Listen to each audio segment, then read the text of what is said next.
আচ্ছা, ভোরের স্বপ্ন নাকি সত্যি হয় বলে তো অনেকে। নমস্কার পাবলিক, আমি তোমাদেরই দেবাঞ্জন, তোমাদেরই বেহালার ছেলেটা।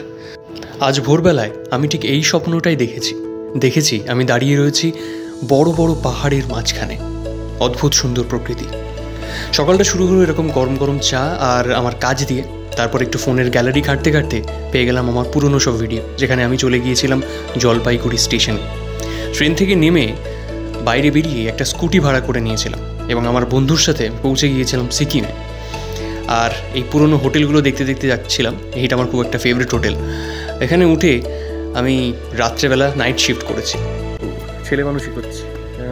রাস্তার ধারে কিছু বিমের ওপর উঠে গিয়েছি। সত্যি পাহাড়ে গেলে ভিতরের ছেলে মানুষটা বেরিয়ে আসে। জানি না কত তাড়াতাড়ি এই স্বপ্নটা সত্যি হবে, তবে আজ আসি, দেখা হচ্ছে কাল।